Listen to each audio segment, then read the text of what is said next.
Live at 4, this is 13 News Now.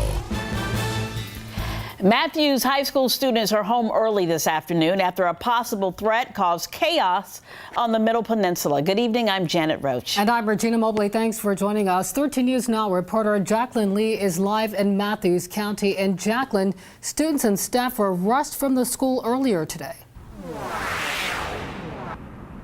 Yeah, guys, they were taken from the high school down the street to Thomas Hunter Middle School. Now, all morning, Virginia State Police and the Matthews County Sheriff's Office, they were searching that high school. They were searching the surrounding area to see if there was any evidence supporting that threat. They didn't find anything, so everyone's okay, everyone's safe, and everything is back to normal. Now, what we do know so far is that the school contacted parents around 10 o'clock this morning that they received a threat. I asked the school district what kind of threat was made, who made it, around what time. They would not give me any of that information. However, I did talk with a parent. Her son attends Matthews High School and he is a sophomore. She told me that the kids think that it was a bomb threat that was made over Snapchat, but the school district would not confirm that. Here's what she had to say.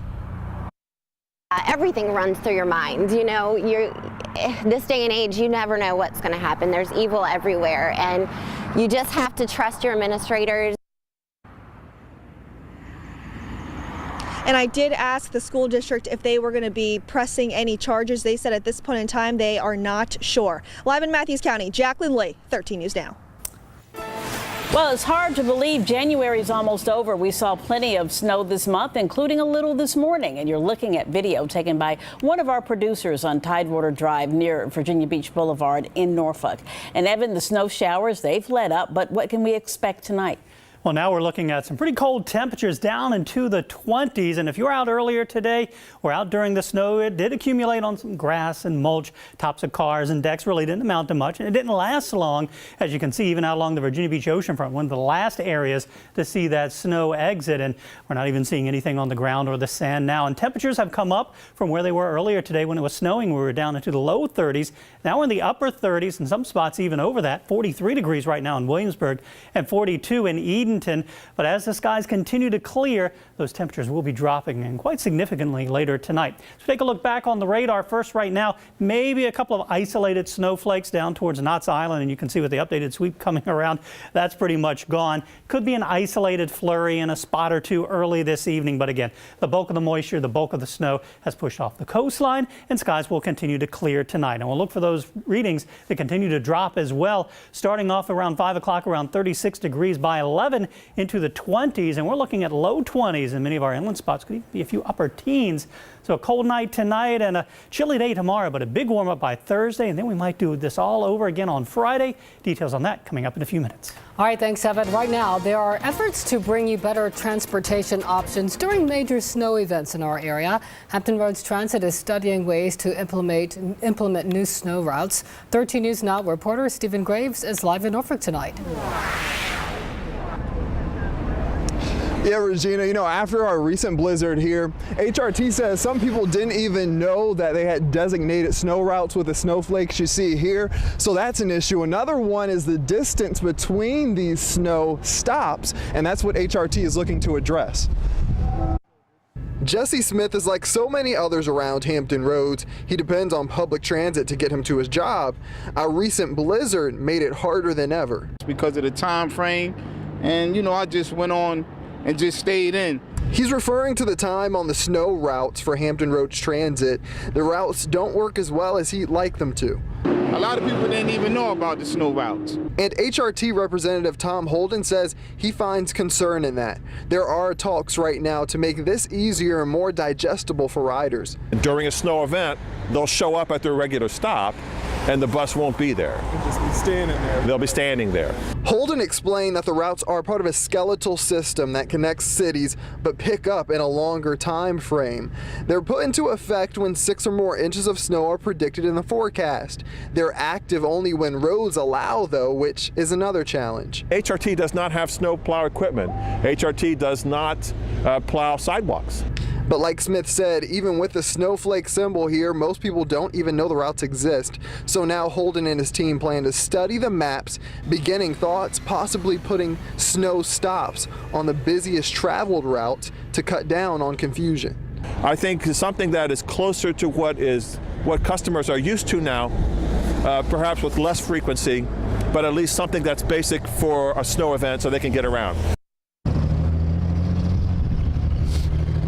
And back out here live, once again, these routes are marked with snowflakes. We still have a lot of winter to go, and Holden says it will be a while before we really can implement these changes till you'll see them.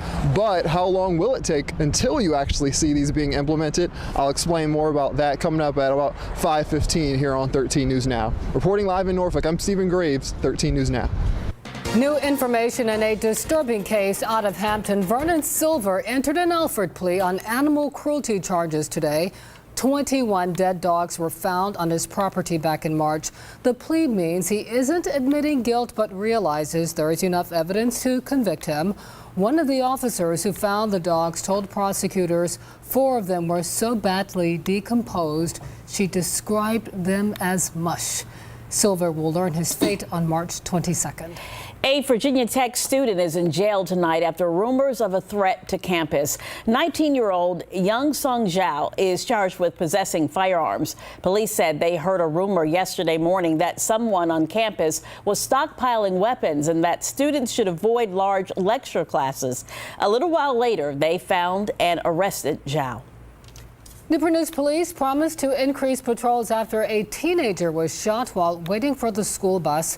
Yesterday, the 15-year-old Heritage High School student was shot in the leg. Police say the gunshots came from inside a red SUV. The suspect is still on the run tonight. Police say they plan to increase patrols around school bus stops. A bill to decriminalize small amounts of marijuana in Virginia dies in a state Senate committee. 9 Republicans on the Courts of Justice Committee voted against the bill yesterday. 6 Democrats voted for it. The bill would have changed the punishment for marijuana possession from a criminal misdemeanor to a civil penalty. The power to control new cell phone towers. Hampton and Newport News city leaders don't like a bill that would lessen their say in approving or disapproving towers. The bill restricts the permitting process for cities and counties. Advocates for the proposal say it will help strengthen Virginia's wireless infrastructure. Not moving forward in Richmond is a bill that bans chaining dogs outside in extreme weather. HB 646 would have made it illegal to tether a dog when temperatures are below freezing or above 85 degrees.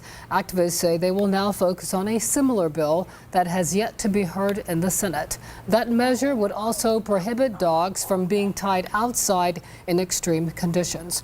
Also shot down a bill that would have allowed homeschool students to compete in public school sports.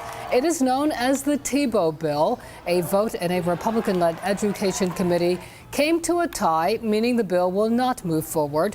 This isn't the first time lawmakers have tried to pass the Tebow bill. Last year, former Governor Terry McAuliffe vetoed it.